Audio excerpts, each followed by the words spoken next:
네, 안녕하세요. 주식은 역시 끼리끼리새 끼리십니다. 안녕하세요, 끼리분들. 자, 오늘은 한 일주일 만이죠. 기업 사용 설명서를 한번 공부해 보도록 하겠습니다. 자, 오늘은 여기에 관련된 기업입니다. 끼리분들이 이걸 딱 보시면은 건축에 관련된 기업인가 라는 생각이 딱 드실 건데요. 맞습니다. 그래서 오늘은 GS건설을 한번 공부해 볼 건데요. 자, 끼리분들, GS건설이라고 하면은 뭐가 떠오르시나요? 아마도 많은 분들이 자이라는 아파트를 당연히 먼저 떠올릴 것 같습니다. 그리고 아마도 30대가 넘어가면은 자이 하면은 이영애, 이게 바로 떠오를 것 같은데요. 실제로 이영애 씨는 자이 브랜드가 생겨나자마자 무려 8년 동안 광고 모델을 진행을 했었습니다. 그러니까 지금 자이를 들으면은 고급 아파트 이런 느낌이 들지 않겠습니까? 그런 이미지를 만드는데 1등 공신이라고 볼 수 있겠네요. 또한 자이 하면은 이 아파트가 바로 생각날 것 같은데요. 바로 반포자이, 많이 들어보셨을 겁니다. 연예인이라 아니면 정계, 거기에 관련된 사람들이 많이 살고 있다는 그런 이야기가 돌고 있는 곳이죠. 그리고 지금 딱 봐도 앞에 이렇게 초등학교인지는 모르겠지만 학교도 있고 뒤에 보면은 한강도 보이고 정말 위치는 괜찮은 거라고 볼 수 있을 것 같습니다. 그나저나 갑자기 반포자이 아파트가 얼마인지 궁금해졌습니다. 그래서 가장 작은 25평을 찾아보니까 지금 현재 무려 24억이나 된다고 하는군요. 그리고 조금 더 충격적인 거는 딱 6년 전 2015년에는 딱 9억밖에 되지 않았다고 합니다. 그러니까 6년 만에 거의 2.5배 이상 오르는 걸 확인할 수 있네요. 어쨌든 최근 들어서 이렇게 부동산이 엄청나게 오르고 있다고 하는데요. 그러다 보니까 내년에 대선이 있지 않겠습니까? 그래서 그때 모든 사람들의 공약이 여기에 관련된, 그러니까 부동산에 관련된 정책이 쏟아져 나올 걸 예상을 해볼 수 있을 것 같습니다. 그리고 그 정책에서 빠질 수 없는 거는 무조건 이렇게 주택을 늘리는 방법밖에 없겠죠. 그러니까 그런 정책을 생각한다면 건설에 관련된 기업들은 꼭 한번 공부해볼 필요가 있어 보입니다. 다음으로 최근 3달간의 차트를 한번 보도록 할게요. GS건설, 지금 현재 가격은 44,000원 그 정도 라인에서 움직이고 있고요. 그리고 최근 들어서 조금 빠졌다가 다시 바닥을 다지고 올라오는 그런 모습을 보여주고 있습니다.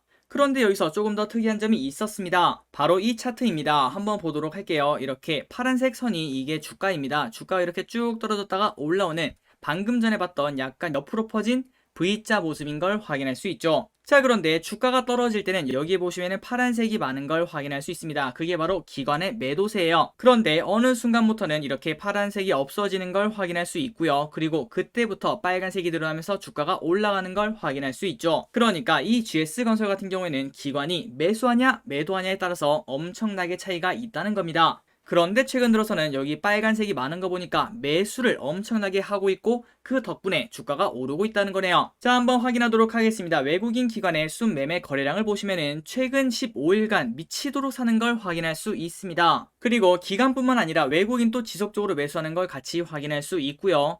그 말은 개인분들은 팔고 있고 기관 외국인은 지속적으로 모으고 있다는 의미가 되겠죠. 그런데 이 정도로 모으는 동안 주가는 10%도 채 오르지 않았습니다. 그래서 저기릿은 이 기업은 한번 공부해볼 필요가 있겠다. 외국인과 기관이 이렇게 많이 사면은 당연히 이유가 있겠지. 이러한 생각을 바탕으로 오늘 공부를 해보도록 할게요. 그리고 오늘 영상은 지루하지 않게 정말 빠르고 깔끔하게 끝내보도록 하겠습니다. 같이 공부하시죠. 렛츠 기릿! 자, 첫 번째로 이 기업이 어떤 기업인지 빠르게 보도록 하겠습니다.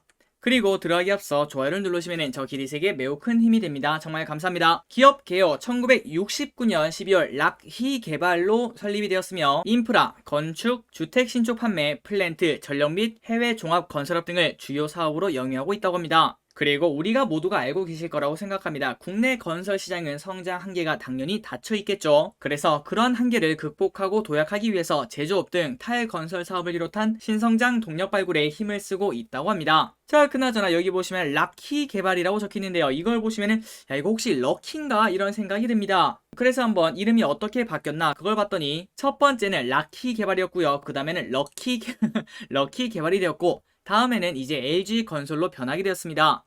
그런데 시간이 흘러 LG가 GS랑 LG로 나뉘게 되면서 이제 이 LG 건설은 GS 건설로 이름이 바뀌게 되었죠. 그래서 지금의 GS 건설은 제일 처음에는 락키 개발로 출발을 하게 되었습니다. 참고로 이 락키 개발은 즐거움이라는 단어랑 그리고 럭키라는 단어를 약간 중의적인 표현으로 섞었다고 하네요. 그리고 락키라는 이름이 뭔가 놀림감이 되었을까요? 아니면 뭔가 마음에 안 들었을까요? 그래서 결국은 럭키로 바뀌게 되었다는 것도 확인할 수 있습니다. 자, GS건설의 주주를 보자면 국민연금이 무려 13%나 들고 있는 걸 확인할 수 있습니다. 그리고 매출 구성을 보면 주택 및 건축이 60%나 되는 걸 확인할 수 있고, 플랜트가 18%, 인프라가 9%, 신사업이 8.5%나 되는 걸 확인할 수 있네요. 자, 기리분들, 그런데 지금 딱 보시다시피 아시는 분도 계시겠지만 건축주택은 뭔지 알겠어. 그런데 플랜트 인프라 신사업이 뭐지? 이러한 물음표가 당연히 생길 것 같은데요. 이 부분은 조금 뒤에 이어서 보도록 할게요. 어쨌든 이 중에서는 아직까지는 건축주택 그리고 플랜트가 압도적으로 많다고 합니다. 자, 이제 최근 뉴스를 보면서 어떤 흐름이 나오는지 확인해 보도록 할게요. 건설업체 시공능력평가 공시 1등이 삼성물산, 2등이 현대건설, 3등이 GS건설이라고 합니다. 그러니까 우리나라 탑3 안에 드는 건설사라고 볼 수 있겠죠. 그리고 GS건설 수익성 개선 요건 많아, GS건설 하반기 갈수록 좋아진다, 목표주가 상승, 이러한 뉴스가 있는 걸 확인할 수 있고, 마지막으로 GS건설 2분기 영업이익 1253억원, 전년비 24% 감소. 자, 이렇게 전년비 영업이익이 감소했다는 그런 안 좋은 뉴스도 확인할 수 있는데요. 그 이유도 한번 보도록 할게요. 첫 번째, 건설업체 시공능력평가 공시 삼성물산, 현대건설, GS건설 1위에서 3위. 자, 삼성물산이 8년 연속 시공능력평가 1위 자리를 지켰다. 이것도 대단하네요. 참고로 시공능력평가가 무엇인가, 발주자가 적정한 건설업체를 선정할 수 있도록 건설 공사 실적, 경영 상태, 기술 능력 이런 것들을 종합평가해서 시공능력 평가액을 산출하는 제도라고 합니다. 그리고 이거를 시평액이라고 하는데 매년 7월 말에 공시되고 8월 1일부터 적용이 된다고 하네요. 또한 여기서 GS가 3위를 달성했는데 작년에는 3등이 아니었다고 합니다. 지난해는 4위였는데 이번에는 3위로 올라섰다고 하는군요. 그리고 4위부터는 포스코, 대우, 현대 ENG, 롯데, DLENC, HDC 현산, 마지막으로 SK 에코플랜트가 10위권에 이름을 올렸다고 합니다. 다음 뉴스입니다. GS건설 2분기 영업이익이 1253억 원이라서 전년비 24%가 감소했다고 하는데요. 그리고 매출액이랑 당기순이익도 지난해 같은 기간보다 각각 12%, 26%나 줄었다고 합니다. 자, 이렇게 매출액이 줄어든 이유가 무엇인가? GS건설은 대규모 플랜트 현장이 대부분 마무리되면서 매출액이 줄었으며 영업이익이 소폭 감소한 이유는 상반기 진행한 전직 지원 프로그램에 따른 일회성 비용 약 1,000억 원이 반영된 탓이라는 분석이라고 합니다. 그럼에도 상반기 영업이익률은 7.1%로 업계 최고 수준을 유지했다고 하는군요. 자, 그나저나 1,000억 원이나 반영된 전직 지원 프로그램이 무엇이냐? 이막 인생 듬뿍 지원, 전직 돕는 건설사. GS건설 첫 전직 프로그램 추진, 연봉의 최대 3배 퇴직금 지급. 그러니까 이름은 전직 지원 프로그램이지만 어떻게 보면은 구조조정이라고 볼 수 있을 것 같습니다. 그리고 그 대신에 퇴직금을 늘려서 지급을 했다고 하는군요. 그래서 거기에 관련된 1,000억 원의 비용이 일회성 비용으로 나왔다고 합니다. 그리고 이거는 당연히 기업 입장에서는 나쁘지 않은 뉴스인데요. 그 이유는 앞으로 가면 갈수록 직원 수가 줄었기 때문에 수익성이 개선이 된다는 소리입니다. 그 말은 영업이익률이 조금이라도 더 올라갈 수가 있다는 거겠죠. 마지막 뉴스를 확인하도록 하겠습니다. GS건설 수익성 개선 요건 많아. 신한금융투자는 GS건설에 대해서 실적은 부진하지만 수익성 개선 요건이 많다고 봤다. 그래서 투자 의견 매수, 목표 주가는 57,000원으로 오히려 상향을 했다고 하는군요. 지금 현재 주가는 44,000원에서 45,000원 사이인데 목표 주가가 이 정도면 20% 이상의 상승 여력이 있다고 볼 수 있습니다. 김 연구원은 다만 2, 4분기 실적은 일회성 영향이 컸고 실적 부진 이후 수익성 개선 요건은 많다며 인력 축소를 통해 방금 전에 보셨던 그거입니다. 연간 500억에서 600억의 비용 절감이 예상이 된다고 하는군요. 생각보다 비용 절감의 폭이 많이 큰 걸 확인할 수 있습니다. 그리고 꾸준히 발생하고 있는 주택 부분의 준공 정산 이익은 GS건설의 주택 경쟁력을 보여준다고 합니다. 그래서 GS건설의 영업이익률은 2, 4분기 5.6%에서 3, 4분기에는 9.3%로 확 뛰어오를 것이라고 전망한다고 하는군요. 그리고 참고로 건설업계에서 이 정도 영업이익률은 매우 높다라고 볼 수 있습니다. 그러니 지금까지 보자면은 GS건설이 2분기에는 실적이 좋지 않았다고 합니다. 하지만 그거는 일회성 비용이라고 하고요. 그리고 3분기부터는 수익성 개선을 다시 할 수 있다고 하는군요. 계속 이어서 사업보고서를 한번 보도록 하겠습니다. 자, 처음에 봤던 그 부분을 한번 보도록 할게요. 건축주택 부분이 매출액이 많은 걸 확인할 수 있고요. 그리고 플랜트가 2등, 신사업 부분이랑 인프라 부분이 같이 3등인 걸 확인할 수 있습니다. 하나씩 보도록 할게요. 건축주택 부분이 도대체 무엇인가 한번 보도록 하겠습니다. 건축사업은 공공, 민간에서 요구하는 최종 목적물을 건설하는 사업으로 주거시설, 업무시설, 생산시설 등 모든 건축 상품에 대한 영업 및 시공을 진행한다고 합니다. 그래서 타 산업에 대해서 가치 창출, 고용 유발 등 경기 부양의 효과가 크다고 하고 침체된 경기를 활성화하는 견인차 역할을 담당하고 있다고 하네요. 그리고 주택사업은 인간의 기본 욕구 충족을 위한 주택산업은 일자리 창출을 비롯한 경기 부양의 선봉 산업이라고 합니다. 그러니까 지금 딱 맞다고 볼 수 있겠네요. 그리고 주택사업의 특성은 선택의 기준이던 브랜드, 디자인, 조경과 편의시설 등에 국한되지 않고 가격 경쟁력이랑 입지까지 고려한 소비자의 복합적이며 합리적인 선택에 의해 거래가 결정되고 있다고 합니다. 또한 주택의 기능 역시 단순 주거 기능을 벗어나 업무 그리고 생활의 복합 공간으로 영역은 확대되고 있다고 하네요. 다음으로 매출액이 아직까지는 크지 않았지만 이름이 뭔가 거창합니다. 신사업 부분 한번 보도록 할게요. 자, 연결 기업은 모듈러 주택 그리고 수처리 운영 등 건설업 및 연관 산업을 포함하여 다양한 분야의 신규 사업을 추진 중에 있다고 합니다. 참고로 모듈러 주택이 뭔가? 우리가 알고 있는 단어는 이동식 주택이라고 보시면 될 것 같습니다. 그러니 원래 주택 같은 경우는 현장에서 뚝딱뚝딱 만들어내는데 이제는 공장에서 대부분을 완성한 다음에 운송하고 난 다음 그때 조립을 시작하는 거죠. 이걸 바로 모듈러 주택이라고 합니다. 그리고 플러스 국가의 발전이 일정 수준 이상 진행이 되면 삶의 질 개선 및 인프라 시설 정비에 대한 요구가 증가하게 되며 안정적인 수처리 기반 시설의 운영이 필수적이라고 하는군요. 그래서 이러한 수처리 기반 시설의 운영도 같이 진행하고 있다고 합니다. 그래서 이러한 산업의 성장성은 무엇이 있는가? 모듈러 주택은 공기 단축 및 현장 환경 안전 문제 감소 등 다양한 장점을 가지며 점진적으로 적용 확대가 전망된다고 합니다. 그리고 수처리 운영 사업은 현재 운영되는 수처리 시설의 지속적인 운영과 신규 증설되는 시설의 운영 수요 증가로 인하여 안정적인 성장성 확대가 예상된다고 하는군요. 다음으로는 플랜트가 뭔지 보도록 하겠습니다. 아마도 많이 들어보셨을 거라고 생각해요. 자, 플랜트 산업은 정유, 가스, 석유, 화학 및 환경 이런 곳에 사용되는 설비를 설계 그리고 자재 설비 구매, 시공, 조립 단계를 거쳐 최종 완공시키는 산업이라고 합니다. 따라서 플랜트는 소수의 공공 또는 민간 발주자에 의해 발주가 이뤄지고 복잡한 공정의 플랜트를 제작 공급할 수 있는 일정 수준 이상의 기획 능력이랑 기술력, 자본력, 사업 관리 능력, 프로젝트 수행 경험을 가진 일부 기업의 수주화 수행이 국한되는 경향이 있으며 이러한 이유로 후발 기업의 시장 진입이 용이하지 않다는 특성이 있다고 합니다. 그러니까 매우 까다로운 산업이기 때문에 이때까지 계속 해왔던 기업이 잘한다는 소리겠죠. 마지막입니다. 인프라, 이거는 다 아실 거라고 생각해요. 인프라 산업은 공공의 이익을 위하여 불특정 다수 수요자를 대상으로 하는 자연의 터전에 새로운 공간을 창조하는 산업이라고 합니다. 그리고 이거는 오랫동안 경제 발전을 주도하여 왔다고 하네요. 자, 정부에서는 공공 인프라 사업을 통하여 사회의 간접 자본 시설을 확충하는 직접적인 효과와 더불어 고용 창출을 위한 경제 위기의 극복, 항상 여기에서 나오는 단어입니다. 뭔가 경제가 좋지 않으면 인프라 빼놓을 수 없겠죠. 자, 여기까지 GS건설이 영위하는 사업 큰 거 4가지를 살펴봤고요. 다음으로 기리분들 많이 궁금하지 않으십니까? 원재료가 어디서 많이 쓰는지 한번 보도록 하겠습니다. 자, 여기 보시면 철근, 레미콘, 시멘트, 전선, 토건, 기타, 플랜트, 기자재 이렇게 있는데요. 그 중에 비율이 큰 거는 철근이 12.9% 그리고 레미콘이 16%가 된다고 합니다. 다음으로는 토건 기타에 무려 68%나 되어 있는데요. 여기에서 가장 대표적인 매입처는 현대 엘리베이터가 있는 걸 확인할 수 있습니다. 그리고 최근 들어서 우리가 이런 뉴스를 많이 봤습니다. 시멘트 가격도 오르고 철근 가격도 오르고 전선 가격도 오르고 그렇다면 진짜 그런지 한번 보도록 할게요. 자, 위에 보시면 철근 가격은 작년보다 조금 올랐고요. 레미콘이랑 시멘트는 그대로인 걸 확인할 수 있습니다. 그리고 전선은 지속적으로 크게 오르는 걸 확인할 수 있네요. 하지만 다행히도 전선의 원재료 비중이 그렇게 크지 않기 때문에 다른 애들이 오르는 것보다는 다행이라고 볼 수 있겠네요. 자, 그런데 아래 보시면 철근 2021년 1분기 철근 가격은 고철가 상승으로 2020년 4분기 대비 상승하였습니다. 그리고 이제 2분기에도 추가 상승할 것으로 전망되며 레미콘도 마찬가지입니다. 일부 레미콘 단가 상승으로 이어질 수 있다고 하며 시멘트도 추후 단가 인상이 예상되며 마지막으로 전선 같은 경우에도 구리 가격 상승으로 전분기 대비 대폭 상승이 되었다고 하는군요. 그리고 2분기에도 지속적으로 상승세가 이어질 전망이라고 합니다. 이런 거 보면 원재료 값이 계속 올라가기 때문에 수익성이 나빠질 수밖에 없는 그런 상황이 펼쳐지는 것 같습니다. 그리고 그거는 결국 모든 산업이 마찬가지겠죠. 완성품의 가격이 올라가는 그런 결과를 야기할 수 있겠죠. 결국 이런 가격 상승에 대한 부담감은 소비자인 우리가 다 가져갈 수밖에 없을 것 같습니다.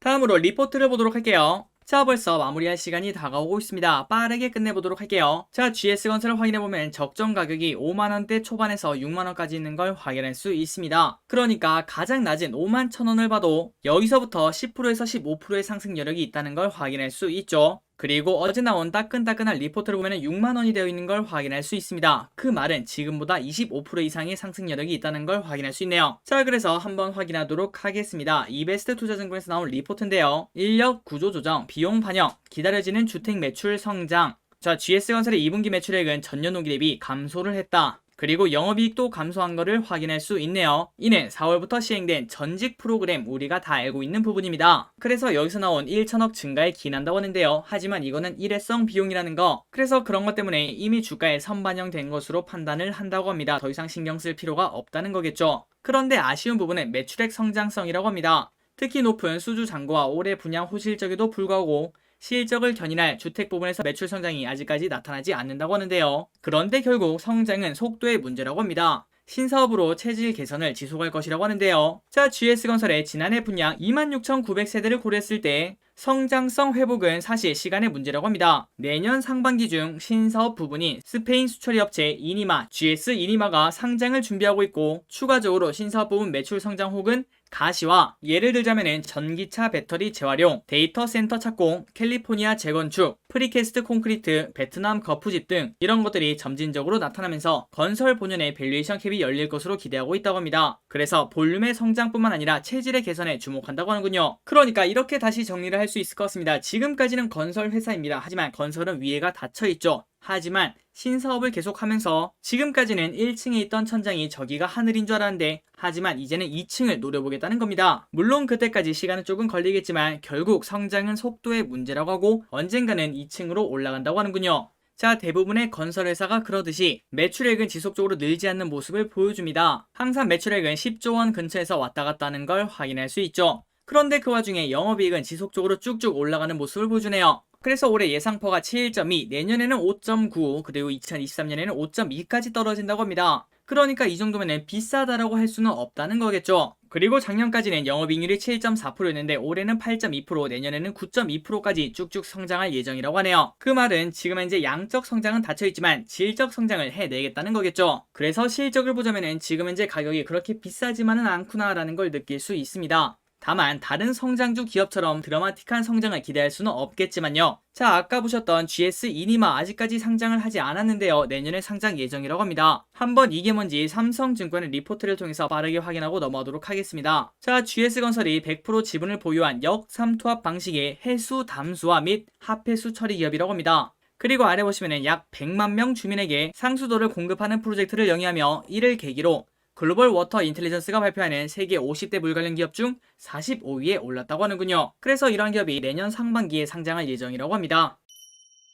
자, 마지막으로 차트를 보고 마무리해보도록 하겠습니다. 자, 지금 현재 작년에 대비해서 좀 많이 오르긴 했지만 그때보다 지금 코스피 위상이 달라졌죠. 그러니까 어느 정도는 과열된 상황이라고 보기는 어려울 것 같습니다. 사실상 코스피 차트를 봐도 이거와 비슷한 걸 확인할 수 있죠. 그리고 올해 초에 고점을 찍고 난 다음부터는 지속적으로 박스를 만들어내는 그런 흐름을 만들어내고 있습니다. 그런데 최근 외국인과 기관의 매수세가 심상치 않은 그런 흐름을 보여주고 있죠. 이번 기회에 고점을 뚫고 다시 더 올라갈 수 있을지 한번 공부가 필요해 보입니다. 다음으로 주봉을 보도록 하겠습니다. 최근 5년간 차트입니다. 자, 여기 보시면 3만원대에 상당 기간 머무르고 있었고요. 그리고 전 고점이 56,000원인 걸 확인할 수 있네요. 그래서 리포트에서 예측한 그대로만 간다면 저 전고점을 뚫어낼 수 있을 것 같습니다. 그러니 지속적으로 리포트 시각이 진짜 이루어지는지 그런 걸 확인할 필요가 있겠네요. 자, 이제 체크 포인트입니다. 영업이익이란 매출액이 늘고 있는가? 매출액은 늘고 있지 않습니다. 하지만 영업이익이 늘고 있죠. 양적은 아니지만 질적 성장을 하고 있습니다. 사람들이 주목할 만한 이벤트가 존재하는가? 저 기리시 생각했을 때 가장 큰 이벤트 중 하나는 바로 정책입니다.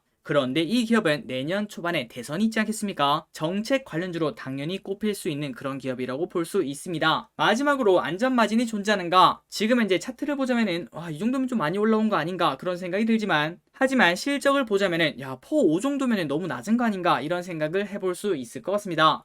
그러니까 어느 정도는 안전마진이 있다고 볼 수 있겠네요. 결론, 건설은 대선 전까지는 충분히 기대해볼 수 있다. 지금 가장 뜨거운 화두는 집값이겠죠. 그 부분을 반영하는 듯한 기관의 매수세 한번 공부를 해볼 필요가 있어 보입니다. 배당 수익률은 2% 이상, 주가 상승 여력은 20% 정도 가량. 내년 초 이니마의 상장도 한 번 더 이 GS건설을 볼 필요가 있게 만들고요. 그리고 올해 하반기부터는 주택 성장 기조가 뚜렷할 예정이라고 합니다. 오늘 많이 공부한 것처럼 2분기는 일회성 비용이 많이 나왔지만 구조조정으로 인한 수익성 개선은 장기적으로 나올 수 있다고 합니다. 자, 여기까지 이제 GS건설 한번 공부해봤는데요. 하지만 여기서 더 공부해보셔야 되는 거 아시죠? 무조건 묻지만 매수는 안 됩니다. 그리고 또한 무조건 오르는 주식은 당연히 없겠죠. 항상 기리분들 좋은 공부하시길 바랍니다. 그리고 혹시나 더 공부하시고 난 다음에 저 기리시 말하지 않은 더 좋은 정보가 있다면은 댓글에 꼭 남겨주시면 정말 감사하겠습니다. 저 길이 또 그 댓글을 보고 공부하고요. 그리고 다른 기린이분들도 그 댓글을 보고 공부할 수 있으니까요. 자, 오늘 또 같이 공부해 주셔서 진심으로 감사합니다.